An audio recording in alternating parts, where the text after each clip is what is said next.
রীতিমতো পেট্রোডলারের বন্যায় ভেসে মধ্যপ্রাচ্য সফর শেষ করলেন যুক্তরাষ্ট্রের প্রেসিডেন্ট ডোনাল্ড ট্রাম্প। ট্রাম্পের এই সফরে কমতি ছিল না আপ্যায়ন ও উপহার উপঢৌকনের, সেই সাথে সফর ঘিরে নিরাপত্তা ব্যবস্থাও ছিল চোখে পড়ার মতো। এতে অবশ্য ট্রাম্পের প্রশংসায় ভাসছেন আরব নেতারা। বিশ্লেষকদের মতে রাজ পরিবারগুলো তাদের ক্ষমতা টিকিয়ে রাখতে মার্কিন প্রেসিডেন্টকে খুশি করার জন্য এত জমকালো আয়োজন করেন। এমনকি ধর্মীয় বিধিবিধানের বাইরে গিয়ে নারীদের নৃত্য করিয়ে ট্রাম্পকে অভ্যর্থনার আয়োজনও করেন আরব আমিররা।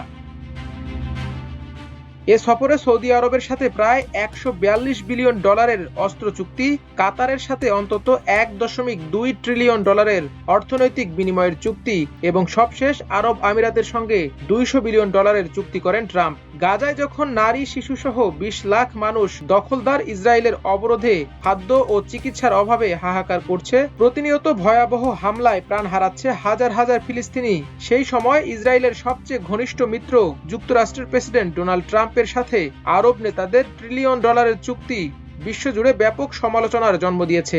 সামাজিক যোগাযোগ মাধ্যম জুড়েও ভেসে বেড়াচ্ছে সেসব চিত্র। এদিকে এ সফরে ট্রাম্প কাতারের রাজ পরিবারের কাছ থেকে বিলাসবহুল একটি বিমান গ্রহণ করেন। তবে এতে আমেরিকার রাজনৈতিক বিভক্তির দুই প্রান্তের মানুষ একত্র হয়ে ট্রাম্পের বিপক্ষে অবস্থান নিয়েছেন। ট্রাম্পের পক্ষে বিপক্ষে থাকা প্রায় বহু মানুষই এই প্রশ্ন তুলেছেন, প্রায় ৪০০ বিলিয়ন ডলারের একটি বোয়িং বিমান উপহার হিসেবে গ্রহণ করাটা কতটা গ্রহণযোগ্য। মধ্যপ্রাচ্যে ৩ দিনের সফরের প্রথম দিনে গেল মঙ্গলবার সৌদি আরবের রাজধানী রিয়াদে পৌঁছান ডোনাল্ড ট্রাম্প। এ সময় তাকে স্বাগত জানান যুবরাজ মোহাম্মদ বিন সালমান। এরপর তারা প্রাথমিক বৈঠক করেন। এদিন সৌদি আরবের সঙ্গে ইতিহাসের সবচেয়ে বড় সামরিক সরঞ্জাম বিক্রির চুক্তি করে যুক্তরাষ্ট্র। এ বিষয়ে হোয়াইট হাউসের বিবৃতিতে বলা হয়, ১৪২ বিলিয়ন ডলারের অস্ত্র বিক্রি চুক্তির আওতায় মোট ৫টি খাত রয়েছে। সেগুলো হলো বিমান বাহিনীর আধুনিকায়ন ও মহাকাশ সক্ষমতা, আকাশ ও ক্ষেপণাস্ত্র প্রতিরক্ষা ব্যবস্থা, সমুদ্র ও উপকূলীয় নিরাপত্তা, সীমান্ত নিরাপত্তা ও স্থলবাহিনীর আধুনিকায়ন এবং তথ্য ও যোগাযোগের আধুনিকায়ন। চুক্তি স্বাক্ষরের পর মোহাম্মদ বিন সালমানকে অসাধারণ মানুষ অভিহিত করেন ডোনাল্ড ট্রাম্প। তিনি বলেন, সৌদি আরব একটি চমৎকার জায়গা, এখানে চমৎকার মানুষ বসবাস করেন।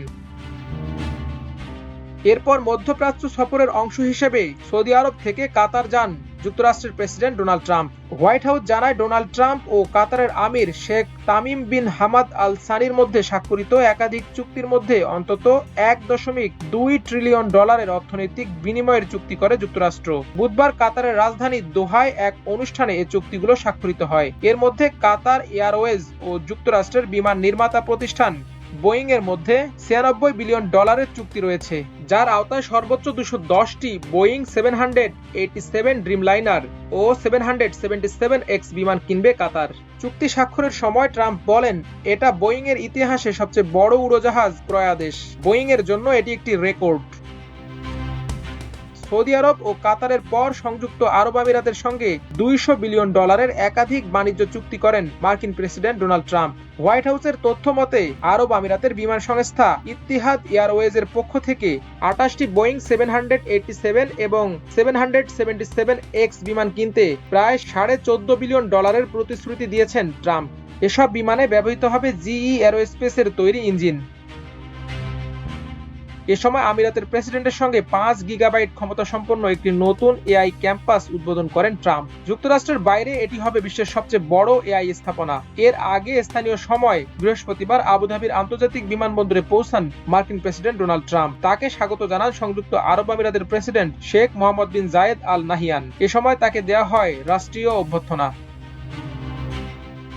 এদিকে মধ্যপ্রাচ্য সফর শেষে এয়ারফোর্স ওয়ানে বসে সাংবাদিকদের সঙ্গে ইরান বিষয়ে কথা বলেন ট্রাম্প। তিনি বলেন, ইরানের কাছে পারমাণবিক চুক্তির একটি প্রস্তাব পাঠানো হয়েছে এবং এখন থেকে তাদের দ্রুত সিদ্ধান্ত নিতে হবে। ট্রাম্প আরও বলেন, তারা জানে দ্রুত না এগোলে খারাপ কিছু ঘটতে পারে। ইরানের সঙ্গে দীর্ঘমেয়াদী শান্তির জন্য আলোচনা করছেন জানিয়ে ট্রাম্প বলেন, আমি মনে করি যুদ্ধ ছাড়াই আমরা একটি সমঝোতায় পৌঁছতে পারি।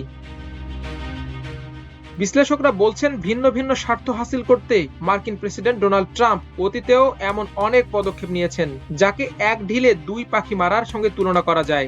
তারা মনে করেন আরব দেশগুলোর সঙ্গে যুক্তরাষ্ট্রের বন্ধুত্ব, নয়া বিনিয়োগের ঘোষণা ইত্যাদি সবই আসলে ইরানকে চাপে রাখার কৌশল। বিশ্লেষকদের দাবি, ট্রাম্পের সাম্প্রতিক সফরে ওয়াশিংটন ও গালফ রাষ্ট্রগুলোর মধ্যে যে দহরম মহরম দেখা যাচ্ছে তা কখনোই স্বাভাবিকভাবে মেনে নেবে না তেহরান। মধ্যপ্রাচ্য বিশ্লেষকদের একজন বলেন, এটি এক ধরনের পরীক্ষামূলক কূটনৈতিক আচরণ। দেখে মনে হচ্ছে ট্রাম্প গালফ নেতাদের মন গলানোর চেষ্টা করছেন, কিন্তু তিনি ভালো করেই জানেন এতে করে ইরানের নেতারা ভীষণ অসন্তুষ্ট হবে। বিশ্লেষকদের এই আশঙ্কার কিছুটা আভাস দিয়েছেন খোদ ইরানি। মার্কিন প্রেসিডেন্টের মধ্যপ্রাচ্য সফরের ঠিক আগের দিন ব্রিটিশ সংবাদ মাধ্যম রয়টার্স নিশ্চিত করেছে, রুশ প্রেসিডেন্ট ভ্লাদিমির পুতিনকে স্বাগত জানাতে প্রস্তুত হচ্ছে তেহরান। মস্কোর গণমাধ্যমও বলছে, ট্রাম্পের মধ্যপ্রাচ্য সফর শেষ হলে ইরানে পাড়ি দেবেন পুতিন। বিশ্লেষকদের দাবি, রাশিয়া ইরান সম্পর্কের গতিবিধি নিয়ে ওয়াশিংটনের যে তীব্র মাথাব্যথা আছে তা নিয়ে কোনো সংশয় নেই। মাল্টিমিডিয়া ডেস্ক, আমার দেশ।